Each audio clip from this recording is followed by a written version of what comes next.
So this is the place that everybody comes to talk about knitting, right? The Not Null, Not Null knitting podcast. I think crochet and knit. Crochet and knit. Okay, cool. Yeah, it's crazy you say that though, but it is a nearly actually over a $3 billion industry, and that's why we're kind of talking about this. People still yarn and knit massively. Yeah. You know, it was a stat was nearly 30% of households. I think was the stat in the story. I mean, actually, maybe it was even higher than that. It's high. Well, there's even a new company. I mean, I don't know how new. Like several years at least, called Wobbles, that have crochet kits. Like I've bought them before. I didn't use them. Because my daughter was going on a flight to Thailand, and I'm like, you're gonna have several hours, and she it was a humanitarian trip, and they take all of their phones at the beginning of the trip. So she had that flight with no technology, and I'm like, let's get you some crocheting stuff. So you can't pay balloons tower defense on the plane.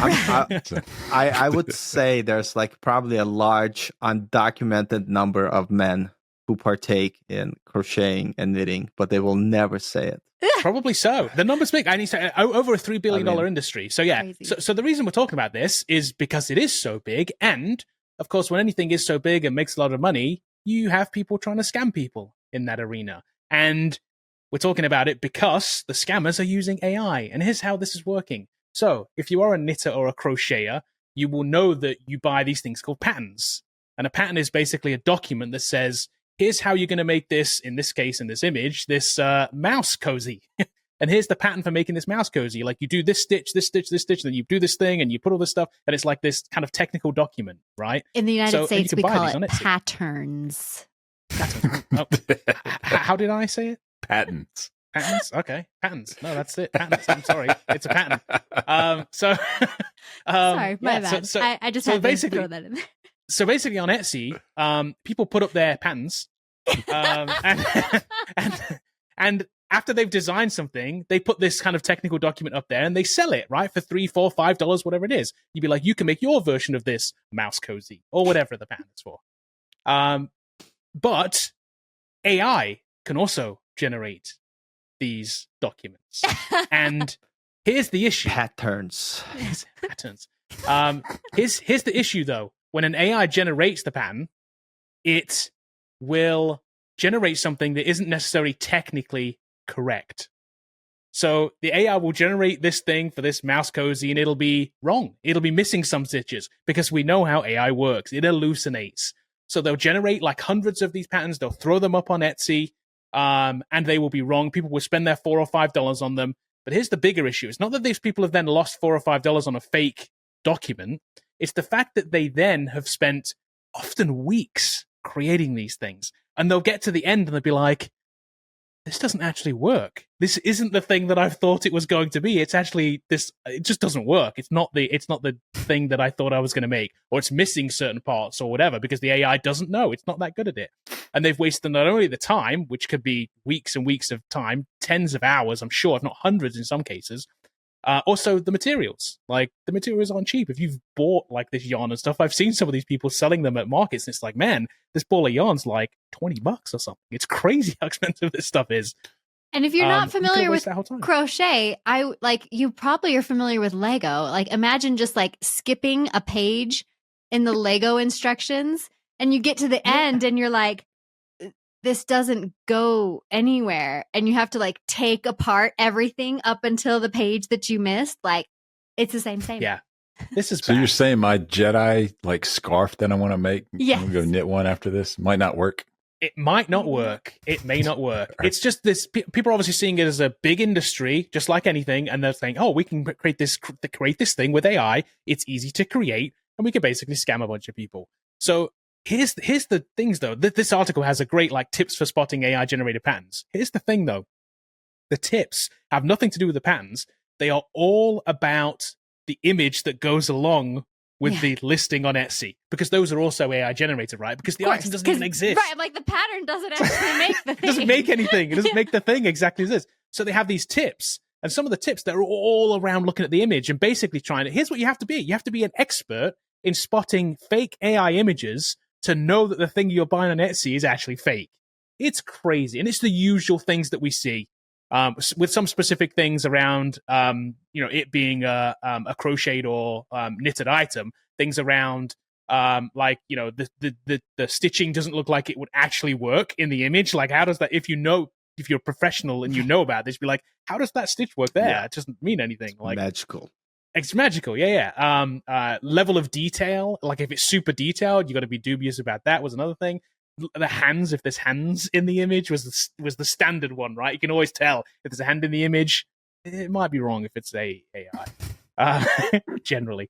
So yeah, kind of crazy that's the kind of the process for spotting these fakes is look at the imagery. You got to be a professional at looking at the imagery and figuring out if it's fake or not, unless you're going to get scammed. I think AI. Oh, go ahead, Sarah. Okay. We've seen the same kind of thing, and you talked about it in the article too about recipes. You know how you put glue on your pizza or something like that, and all of these recipes that also like create a terrible final product, and you waste all of this food and all this time trying to make this recipe. Yes, I can just see it infiltrating into all of the creative spaces. Like, yes, definitely. Anytime. I know Bobby has a story about recipes. Oh, great. Yeah. We at one point we created an app, an AI chef app that we never launched because of reasons around like it was good as a project for like people to build, but as a product, it was like, this isn't so good. Because what was the one thing we argued over? You were like, I remember there was one product on there that you were like, oh no, this is probably good, and I was like, there's no way this is good. I forget what it was. It was like putting something weird on pasta, wasn't it, or something? And I was like, there's no way that's good. I'd say try it till you like it, Kevin. Come on now. Peanut butter on like noodles. Butter on noodles is good though. No, I said peanut butter. Peanut butter. There's peanut butter sauce in some Thai dishes. That's Thai food. I was about to say. I was about to say. I'm all about it. But I was going to say, like, because this seems to be a trend where as the AI gets better and images and probably video is going to get better, do you think at some point there's going to be a law that says you need to fingerprint all the images that we could easily identify that they're AI made? Because I know that technology exists and being used. And I think it could be a law, but no one's going to follow it. I mean, if they you're not do going it to jail for your Jedi robe knit crochet pattern. That's wrong. No, but what I'm saying is that you don't get to decide that because most people did not create the models that they're using, and so the companies who create those models, they have, for instance, I'm sure Midjourney has that already, where every image that's created on Midjourney probably has some fingerprint. For instance, if someone is, I don't know if they're selling them or whatever, the Midjourney could probably identify images that were created by Midjourney. They probably could. There's no visual like element on Midjourney. Maybe there's something in the meta description of the image, but there's nothing visual. So I think there's a way. I only know about it because I was looking at how when it comes to like how FBI like fingerprints images, like there's a pattern that's within the image itself, so there's no way to get rid of it. And so I think that's like something that like basically figure out some digital fingerprinting that lives like our human eye can't detect, but the pattern is there, so like a machine could detect. I think that would be like cool to do. I think we probably will have to do that everywhere, like because it'll be very hard to tell is this AI or not, and maybe there's going to be some digital fingerprinting on images, video, and your browser automatically has like a hidden option where you could say, hey, only show me stuff that's not AI generated. Yeah, that would be a cool plugin there. Like just remove anything that's AI generated. But again, they'd have to have some sort of metadata that would identify it as AI. Well, you could put stuff in metadata, but you can strip it easily. He's talking about inside the it's inside the actual raster image itself. Right. Yeah, the actual image doesn't impact the image. Yeah, exactly. A digital signature inside the image data. Yeah, be interesting because who would have thought we'd be talking about scamming people with AI using knitting patterns? It seems like the craziest story ever, but it just shows you. My point in talking about this is that it's everywhere in everything. It's like, how low do you have to snoop? You did your drop shipping with fake reviews. It's like you're going down the list. So like, all right, who's is left? This the new, who's the new left? thing? It's like crocheting. Okay, we get. But at the same time, I kind of want to start a crocheting YouTube channel. Probably be more successful due to the popularity. Yeah, we can generate some AI videos. Yeah. Well, it's like what's happening every day? The cybersecurity nerd in me like sees an AI pattern being sold on Etsy that's a PDF, and I'm just like, don't download that. Like, no, that's true too. Don't download that PDF. It's gonna have stuff in it. It might. Exactly. I mean, that's ultimately what they're doing. That's what they're doing. Because the effort here is so low to produce these things. I mean, and list them on Etsy. It's just the amount of time to do this en masse is short, and that's why it's so lucrative too. Is because it is low effort. It is, yeah. I mean, they get like the $2 for the pattern, and then they install like a what's the thing where it just steals all of your, like if you're logged into a website, it's got like a token. Yeah. It steals all of your tokens that you've already like authenticated everything. It's like even Logs if you have YouTube 2FA. Yeah. Exactly. Like that's how a bunch of the YouTube channels got hacked, is they downloaded a PDF that like looked like a contract, like a legit contract, and it stole all of the tokens. So it totally bypasses 2FA. So it's just going to steal all of the browser tokens, and now it's got all of your money. So, the $2 pattern. You're right. It could be way more nefarious than just can't make the thing. Right. Yeah. The one thing I will say, though, I was on vacation early in the summer, and I went to Black Mountain, North Carolina. And when you started talking about this story, I remember passing by the Black Mountain yarn shop. And I was remarking to the people I was with, like, why is there a yarn shop? I don't understand. And now I do. Now I learned something today. But based on all these scams, I think this gives a lot of credence for me to actually go ahead, pull the trigger, and do a crocheting channel, because the whole idea is you could have the patterns and you have a video that shows that you actually made it. Mm-hmm. And that way people know that's a legit pattern. You could actually be, here's what else you could do, Paul. You could be the niche AI crochet person who actually buys the AI patterns and tries to make them. That's another one. That would, you know what? That's a way better idea. Thanks. That's way better. Just open the PDF in like a virtual computer. Exactly. I'm just gonna say, set up a VM so you can open the PDFs. Yeah. Double VM for that case. I knit them so you don't have to. Yeah. Exactly. Oh my gosh, that would be so hilarious. And it'll be funny, like slowly over time, just flip it where you just actually pretend like that it actually works, but it doesn't, and then people get frustrated again. You just start selling your own. Yeah. It's like sell a digital certificate. It's a long game. You have to approve all the patterns. Approved by Paul. Approved by Paul. This pattern is approved. No, I like. But I like the Kevin's idea where you fail miserably trying to crochet an AI like pattern, because that would be entertaining. It's like especially like you do over the top reaction, like losing it.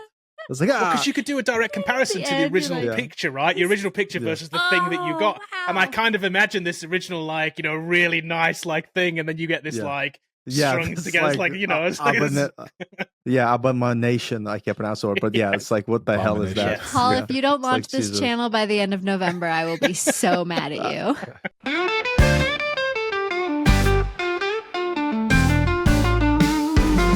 There's a new stitch in town, it's cold inside. They are crafted patterns that don't even try. You think it's handmade, an artist's dream, but it's just code churned by a scam machine. Schemes of hope that started to fray, with bots and scammers stealing the play.